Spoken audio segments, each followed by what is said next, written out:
నిజ నిర్ధారణకు అంతిమ నిర్ణయం డిఎన్ఏ టెస్ట్. ఉన్నది ఉన్నట్లుగా వాస్తవాలను శోధించి వివరించేది మన డిఎన్ఏ టీవీ. మన రాష్ట్రం, మన ఛానల్. అందరికీ నమస్కారం. ఈరోజు అన్నవరం బ్రహ్మయ్య గారు రచించినటువంటి ద్రవిడ సూర్యుడు అనేటువంటి పుస్తక ఆవిష్కరణ జరగడం చాలా సంతోషకరమైన విషయం. ముఖ్యంగా ఒక్క సిరా చుక్క 1,00,000 మెదళ్లకు కదలిక అని చెప్పారు కాళోజీ గారు. మరి అట్లాంటి పుస్తకాన్ని రచించి మరి ఎందరో చదువర్ల మా మెదడులో ఒక స్ఫూర్తిని కలిగింపజేస్తున్నారు అన్నవరం బ్రహ్మయ్య గారు. కరుణానిధి అనేటువంటి వారు ఒక ద్రవిడ సూర్యుడే కాదు, ఆయన భారతదేశానికి సంబంధించినటువంటి సూర్యుడు. ఈరోజు తమిళనాడు రాష్ట్రము అన్ని రంగాల్లో ముందుంటుందంటే, అగ్రగామిగా ఉంటుందంటే మరి కరుణానిధి లాంటి వాళ్ళు చేసినటువంటి సేవలు ఎంతగానో మనం గుర్తుపెట్టుకోవాల్సిన అవసరం ఉంది.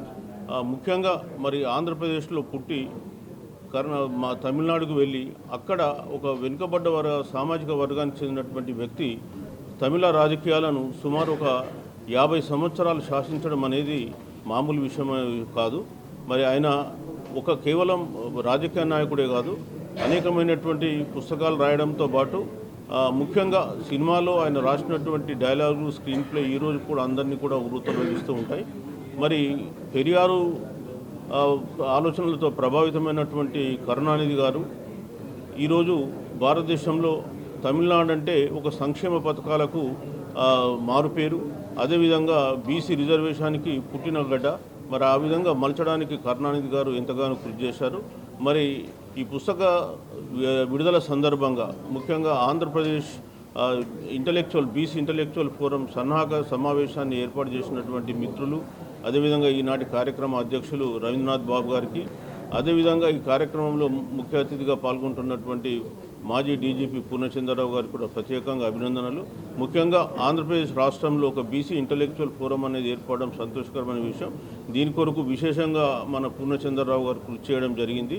సో ఈ ఫోరం ద్వారా రాబోయే కాలంలో ఆంధ్రప్రదేశ్లో పనిచేస్తున్నటువంటి బీసీ సంఘాలన్నింటినీ కూడా సమన్వయపరిచి రేపు వాళ్ళందరూ కూడా ఏ విధంగా ఒక కామన్ స్ట్రాటజీతో ముందుకు పోవాలి, ఏ విధంగా మరి ఆంధ్రప్రదేశ్లో గతంలో జరిగిన కులగణన రిజల్ట్స్ బయటకు రావాలి, స్థానిక సంస్థల్లో రిజర్వేషన్లు, అదేవిధంగా ఇతరత్ర రిజర్వేషన్ల పెంపడంతో పాటు రాజ్యాధికారాన్ని ఏ విధంగా అంతిమంగా అందుకోవాలనేటువంటి దాని గురించి వీళ్ళు చర్చించి తగు ప్రణాళికలు తయారు చేసి ముందుకు పోతారని చెప్పి ఆశిస్తున్నాం. ముఖ్యంగా ఈరోజు పడ్డటువంటి ఒక అడుగు మరి రాబోయే కాలంలో రాష్ట్రంలో ఒక గుణాత్మకమైన మార్పుకు తోడవుతుందని చెప్పి నేను భావిస్తున్నా. 1000 యోజనాల మన ప్రయాణమైన ఒక అడుగుతోటే సాధ్యమన్నట్ట మరి ఈరోజు ఒక అడుగు వేయడం జరిగింది. మరి అడుగు ద్వారా రాబోయే కాలంలో మరి 1000 మైళ్ళ 1,00,000 మైళ్ళ ఎన్ని మైళ్ళు అయినప్పటికీ కూడా దాటి మరి ప్రయాణించి బీసీలకు రాజ్యాధికారాన్ని చేపట్టే దిశగా ఇది పనిచేస్తుందని చెప్పేసి నేను భావిస్తున్నాను. ఒక బీసీ కులస్తులకు సంబంధించిన వెల్ఫేర్ కానీ, వాళ్ళ యొక్క ఫ్యూచర్ రోడ్ మ్యాప్ విషయంలో కానీ సంబంధించి మనం ఒక 2 ఇంపార్టెంట్ ప్రోగ్రామ్స్ ఈరోజు ఆర్గనైజ్ చేసుకోవడం జరిగింది. అందులో ముఖ్యంగా యావత్ భారతదేశంలో ఉన్న బీసీలు కానీ, ఓబీసీలు గారు గర్వించదగ్గ మహానేత, మహానాయకుడు, ద్రవిడ సూర్యుడు కరుణానిధి గారి జీవిత చరిత్ర సంబంధించి పుస్తక ఆవిష్కరణ మన సీనియర్ జర్నలిస్ట్ బ్రహ్మయ్య గారు రాసిన పుస్తక ఆవిష్కరణ ఈరోజు పెద్దలందరి సమక్షంలో ఈరోజు ఆ పుస్తకం ఆవిష్కరించబడ్డది. చాలా సంతోషం. తమిళనాడు రాష్ట్రంలో ఇందాక పెద్దలందరూ కూడా చెప్పారు, బీసీలు గర్వించదగ్గి రాజ్యాధికారం సంపాదించుకొని ఈరోజు యావత్ భారతదేశానికి ఒక మోడల్ స్టేట్ లాగా దాన్ని డెవలప్ అవ్వడానికి కారణం తప్పకుండా మన ద్రవిడ సూర్యుడు కరుణానిధి గారు. వారి యొక్క ఫుడ్ స్టెప్లో వారి అబ్బాయి స్టాలిన్ గారు మళ్ళీ ఈరోజు సీఎంగా ఉండి దాన్ని కంటిన్యూ చేస్తున్నారు. సో అలాంటి చక్కటి కార్యక్రమానికి మనకు senior all India service officers IAS గారు చిరంజీవులు గారు అయితేనేమి, మన పూర్ణచంద్రరావు గారు, మిగతా బీసీ నాయకులు వీళ్ళందరూ కూడా హాజరయ్యారు. చాలా సంతోషం. వాళ్ళందరికీ కూడా సభాముఖంగా ధన్యవాదాలు తెలియజేస్తున్నాం. ఈ సందర్భంగా తెలంగాణలో బీసీల అభివృద్ధి కొరకు పోరాడుతున్న వివిధ సంఘాలను కోఆర్డినేట్ చేసి వాళ్ళకు ఒక మార్గదర్శకాలని ఇవ్వాలనే నేపథ్యంలో బీసీ ఇంటలెక్చువల్ ఫోరం చిరంజీవి గారు ఆధ్వర్యంలో మనం అక్కడ స్టార్ట్ అయ్యి వాళ్ళు చాలా అడ్వాన్స్గా ఆ యొక్క కుల సంఘాలందరికీ అడ్వైస్ చేయడం అయితేనేమి బీసీ యొక్క కులస్తులు ఎదుర్కొంటున్న సమస్యలకు వాళ్ళ ఒక పరిష్కార దిశగా వాళ్ళు ప్రయాణం చేస్తూ ఆల్రెడీ చాలా సక్సెస్ కూడా సాధించున్నారు. వాళ్ళను మనం మార్గదర్శకంగా తీసుకొని ఇక్కడ మన ఆంధ్రప్రదేశ్ స్టేట్లో కూడా బీసీ ఇంటలెక్చువల్ ఫోరం ఒకటి మనం స్థాపించి వివిధ కుల సంఘాల నాయకులందరితోనూ కోఆర్డినేట్ చేసుకొని వాళ్ళకు మనకు అవసరమైన గైడెన్స్ కావచ్చు, అలాగనే అవసరమైన కోఆర్డినేషన్ ఇవన్నీ కూడా చేయాలనే నేపథ్యంలో మనం ఈరోజు ఒక కటర్నైజర్ ప్రోగ్రామ్ లాగా ఈరోజు ఏర్పాటు చేసుకున్నాం. అందరితో ఈరోజు ఇనిషియల్గా మనం చర్చలు జరిపి రాబోయే రోజుల్లో ఒక రోడ్ మ్యాప్ను తయారు చేసుకొని బీసీ కులస్తులందరికీ కానీ బీసీ సంఘాల నాయకులందరినీ కలుపుకొని బీసీ కులస్తులందరికీ కూడా మంచి జరిగే కార్యక్రమాలలో మనం అందరి యొక్క పాత్రను మనం తీసుకొని వాళ్ళందరి ఇన్వాల్వ్మెంట్తో రాబోయే రోజుల్లో బీసీ కులస్తులకు అభివృద్ధి కొరకు ఖచ్చితంగా బీసీ ఈ ఇంటలెక్చువల్ ఫోరం అందరి సహకారంతో ముందుకు వెళ్తుందని చెప్పేసి ఆశిస్తూ ఈ కార్యక్రమానికి విచ్చేసిన మన senior IAS officer retired officer Chiranjeevulu గారికి, అలాగే పూర్ణచంద్రరావు గారు, వివిధ నాయకులు వచ్చారు ఈ కార్యక్రమానికి. అందరికీ కూడా ధన్యవాదాలు తెలియజేస్తాను. Thank you. ద్రవిడ సూర్యుడు అనేటువంటి పుస్తకాన్ని ఆవిష్కరణ మహోత్సవానికి వివిధ సంఘ నాయకులు, రిటైర్డ్ ఐఏఎస్ ఐపీఎస్ ఆఫీసర్లు అందరూ కూడా మిత్రులకి అందరికీ హృదయపూర్వక నమస్కారాలు. ద్రవిడ సూర్యుడు కరుణానిధి గారు ఉమ్మడి రాష్ట్రంగా ఉన్నప్పుడు ఒంగోలు ప్రాంతంలో జన్మించి ఆనాడు తమిళనాడు ఆంధ్ర విడిపోయిన తర్వాత తమిళనాడుకి వెళ్ళిపోయి ఆయనకున్నటువంటి విద్యని 10 మందికి పంచి ఆయన కులవృత్తిని నమ్ముకుని తమిళనాడులో స్థిరపడి అంచెలంచెలుగా దేశ స్థాయికి ఎదిగినటువంటి ఒక మహనీయుడు. ఆయన చిని రచయితే కాదు, దర్శకుడు, నిర్మాతగా, రాజకీయవేత్తగా దాదాపు 5 సార్లు ఆ రాష్ట్రానికి ముఖ్యమంత్రిగా, 11 సార్లు శాసనసభ్యుడిగా కొనసాగుతూ దేశంలో కాంగ్రెస్ పార్టీ కానీ ప్రతిపక్షాలు కానీ తనకంటూ ఒక విప్లవాత్మకమైన మార్పులు తీసుకొచ్చి ఓబీసీలకు అక్కడ న్యాయం జరగాలని అటు స్థానిక సంస్థల్లో కానీ అనేక కార్యక్రమాలు తీసుకుని బీసీలందరికీ కూడా ఆదర్శవంతమైనటువంటి ఒక మహానాయకుడిగా ఎదిగినటువంటి వ్యక్తి. గల్లీ నుంచి ఢిల్లీ వరకు కూడా ఆయన ఏదైతే అనుకున్నాడో అనుకున్నటువంటి అన్నీ కూడా నెరవేర్చుకుంటూ తన యొక్క కుటుంబ వ్యక్తిని కూడా స్టాలిన్ గారు కూడా ముఖ్యమంత్రి చేసినటువంటి ఘనత మరి కరుణానిధి గారికి దక్కిందనేది అందరూ కూడా ఒప్పుకోవాల్సినటువంటి అవసరం. అలాంటి కార్యక్రమానికి మమ్మల్ని అందరూ ఆహ్వానించినటువంటి మరి రచయిత అన్నవరపు బ్రహ్మయ్య గారు సీనియర్ జర్నలిస్ట్గా మరి ప్రజా సంఘాలు కానీ వివిధ బీసీ సంఘాలతో సన్నిహిత సంబంధాలు పెట్టుకుని ఆయన కూడా ఈ బీసీ వాదాన్ని, కరుణానిధి గారి వారసత్వాన్ని, ఆయన ఒక ఆలోచన విధానాన్ని ప్రజలకు తీసుకెళ్లి చైతన్యపరచడానికి ముందుకు వస్తున్నటువంటి వారికి కానీ అందరూ కూడా పేరు పేరున హృదయపూర్వక నమస్కారాలు తెలుస్తూ సెలవు తీసుకోండి. ద్రవిడ సూర్యుడు పుస్తకం రాసినటువంటి అన్నవరపు బ్రహ్మయ్య గారికి మరి చాలా మంచి పని చేశారు ఈ రోజున. ఇది నిజంగా చెప్పాలంటే చరిత్రాత్మక దినం ఆంధ్రప్రదేశ్కి. విజయవాడలో ఈరోజే ఇక్కడ బీసీ ఇంటలెక్చువల్ ఫోరం ఉద్భవిస్తుంది. బీసీలకి ఎంత అన్యాయం జరిగిందంటే ఈ రోజున మనం ఒక్కసారి చరిత్ర వెనక్కి తిరిగి చూసుకున్నట్టయితే ఆంధ్ర రాష్ట్రం ఏర్పడింది అక్టోబర్ 1, 1953. అది సుదినం అనుకున్నాం ఆ రోజున. అది పెద్ద దుర్దినం. ఆంధ్రప్రదేశ్లో ఉన్నటువంటి బీసీలకి, ఎస్సీలకి, ఎస్టీలకి, ముస్లింలకి అది దుర్దినం. 1 అక్టోబర్ 1953. ఆ రోజు గనక ఆంధ్రప్రదేశ్ ఆంధ్ర రాష్ట్రం కనుక ఫామ్ కాకపోయినట్లయితే ఈ రోజున డిఎంకే, ఏడిఎంకేల పాలన ఈ ఆంధ్రాలో ఉండేది. అంటే రెడ్ల పాలన ఉండేది కాదు, కమ్మల పాలన ఉండేది కాదు, బీసీల పాలన ఉండేది.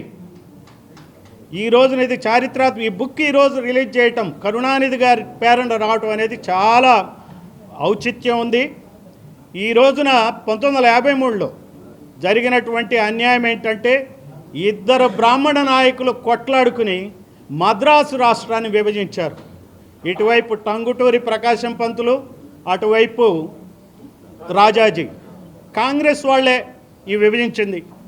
ఈ కాంగ్రెస్లో ఉన్నటువంటి రెడ్లు 1953లో ఏదో నామమాత్రం ఆయన పంతులు గారిని ముఖ్యమంత్రిని చేసి ఈ రాష్ట్రాన్ని రెడ్ల హస్తగతం చేసుకున్నారు. అక్కడి నుంచి రెడ్ల పాలన స్టార్ట్ అయింది. అదే తమిళనాడులో బీసీలకు రిజర్వేషన్ ఏదైతే ఉందో, ఈ రెడ్ల పాలన స్టార్ట్ అయ్యేటప్పుడు కూడా బీసీల రిజర్వేషన్ కంటిన్యూ అయింది. ఈ రోజున బలిజలు ఉన్నారు, బలిజలకి ఈ రోజున రిజర్వేషన్ లేదు. కానీ 1953 ఆంధ్ర రాష్ట్రం ఫార్మ్ అయ్యి మళ్ళీ రిజర్వేషన్ వచ్చి నీలం సంజయ్ రెడ్డి పాలన, ఆయన ఉత్తర్వులు వచ్చే వరకు కొంతమంది బీసీ రిజర్వేషన్ కొనసాగినాయి. నీలం సంజయ్ రెడ్డి హయాంలో బీసీలకు అన్యాయం జరిగింది.